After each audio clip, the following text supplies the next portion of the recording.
The day I left home for the first time to go to university was a bright day, brimming with hope and optimism.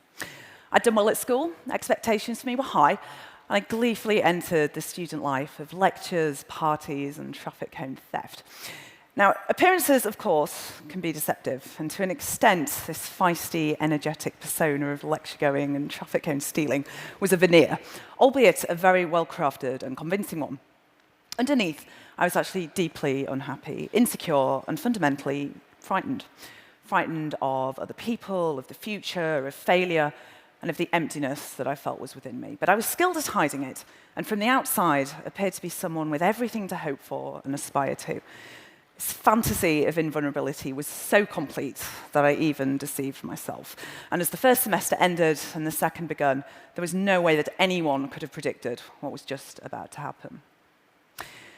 I was leaving a seminar when it started, humming to myself, fumbling with my bag, just as I'd done 100 times before, when suddenly I heard a voice calmly observe, "She is leaving the room." I looked around and there was no one there, but the clarity and decisiveness of the comment was unmistakable. Shaken, I left my books on the stairs and hurried home, and there it was again. She is opening the door. This was the beginning. The voice had arrived. And the voice persisted. Days and then weeks of it, on, narrating everything I did in the third person. She is going to the library. She is going to a lecture. It was neutral, impassive, and even, after a while, strangely companionate and reassuring. Although I did notice that its calm exterior sometimes slipped, in that it occasionally mirrored my own unexpressed emotion. So, for example, if I was angry and had to hide it, which I often did, being very adept at concealing how I really felt, then the voice would sound frustrated. Otherwise, it was neither sinister nor disturbing, although even at that point, it was clear that it had something to communicate to me about my emotions, particularly emotions which were remote and inaccessible. Now, it was then that I made a fatal mistake, in that I told a friend about the voice, and she was horrified. A subtle conditioning process had begun. The implication that normal people don't hear voices, and the fact that I did, meant that something was very seriously wrong. Such fear and mistrust was infectious. Suddenly, the voice didn't seem quite so benign anymore. And when she insisted that I seek medical attention, I duly complied, and which proved to be mistake number 2. I spent some time telling the college GP about what I perceived to be the real problem: anxiety, low self-worth, fears about the future, and was met with bored indifference until I mentioned the voice, upon which he dropped his pen, swung round, and began to question me with a show of real interest. And to be fair, I was desperate for interest and help, and I began to tell him about my strange commentator.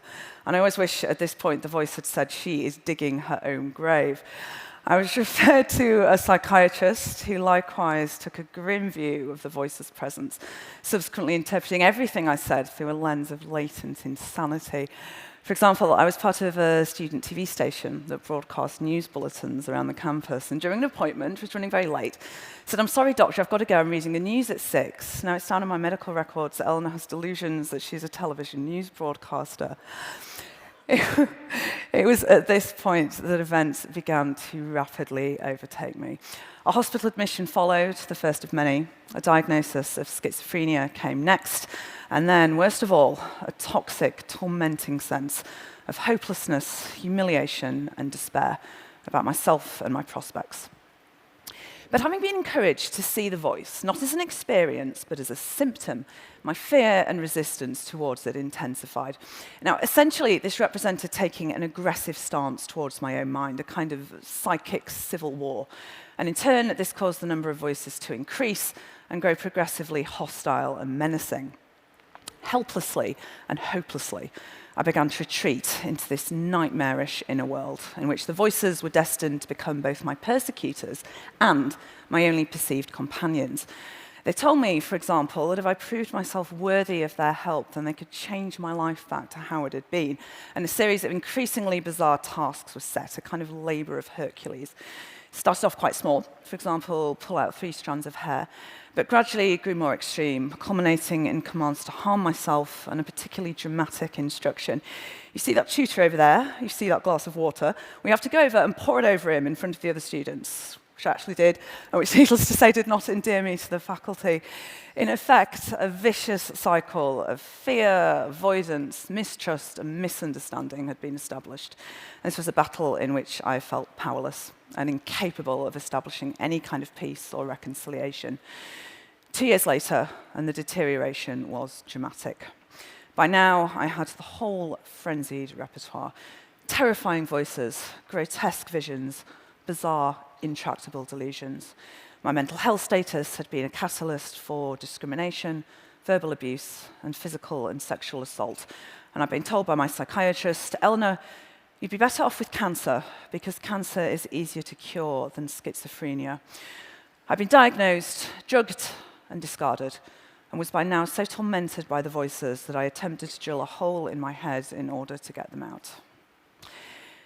Now, looking back on the wreckage and despair of those years, it seems to me now as if someone died in that place, and yet someone else was saved. A broken and haunted person began that journey, but the person who emerged was a survivor and would ultimately grow into the person I was destined to be. Many people have harmed me in my life, and I remember them all, but the memories grow pale and faint in comparison with the people who've helped me. The fellow survivors, the fellow voice hearers, the comrades and collaborators. The mother who never gave up on me, who knew that one day I would come back to her and was willing to wait for me for as long as it took. The doctor who only worked with me for a brief time, but who reinforced his belief that recovery was not only possible, but inevitable.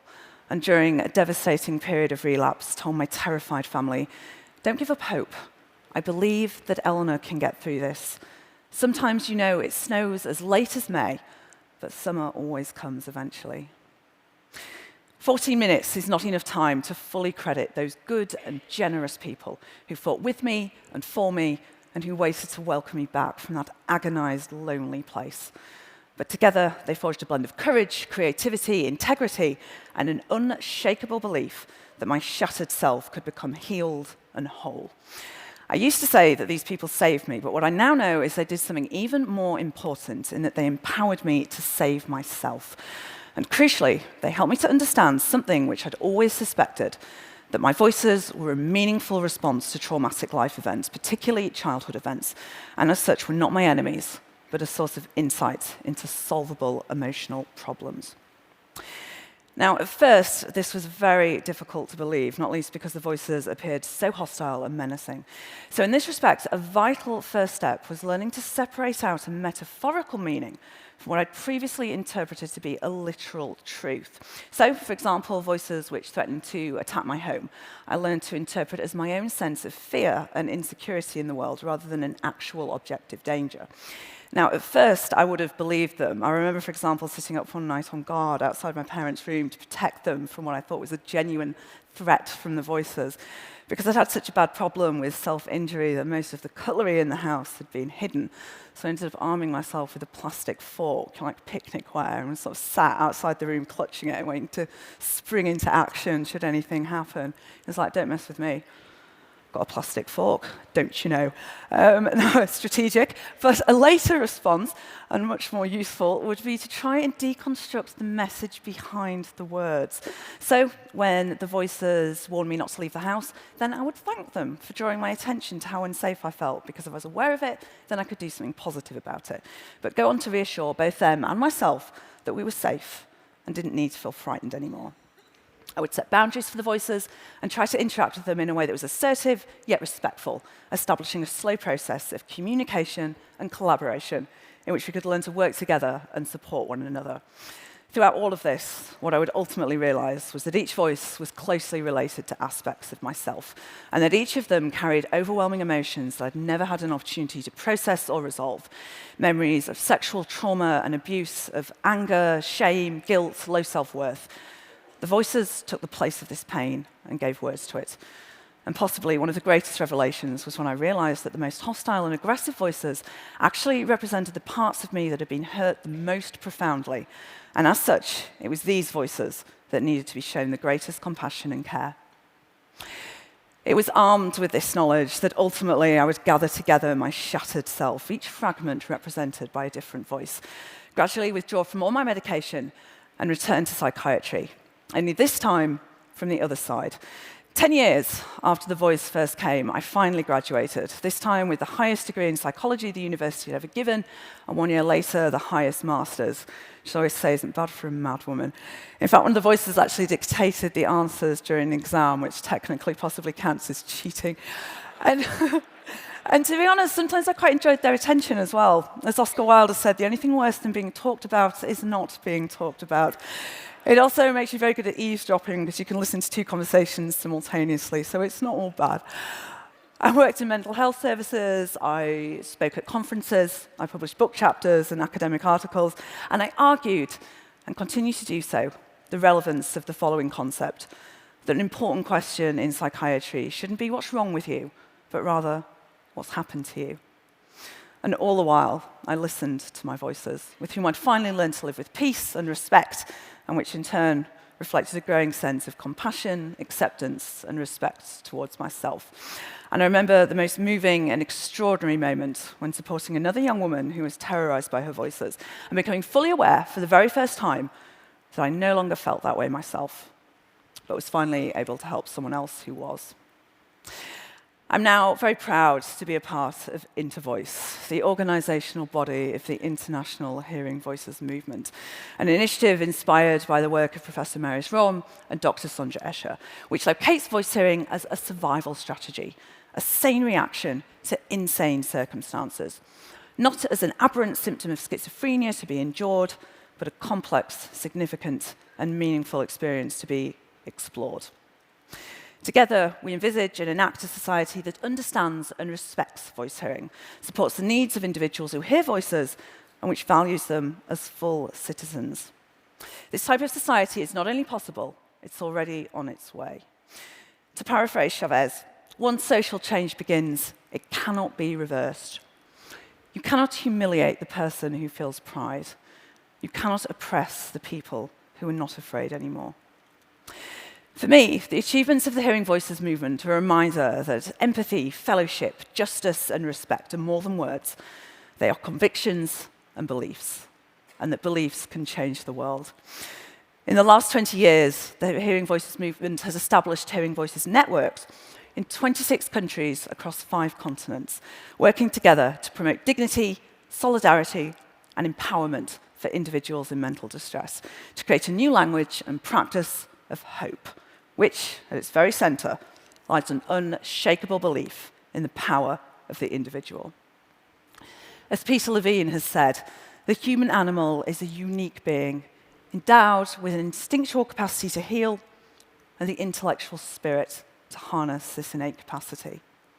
In this respect, for members of society, there is no greater honor or privilege than facilitating that process of healing for someone, to bear witness, to reach out a hand, to share the burden of someone's suffering, and to hold the hope for their recovery. And likewise, for survivors of distress and adversity that we remember, we don't have to live our lives forever defined by the damaging things that have happened to us. We are unique, we are irreplaceable. What lies within us can never be truly colonized, contorted, or taken away. The light never goes out. As a very wonderful doctor once said to me, "Don't tell me what other people have told you about yourself. Tell me about you." Thank you.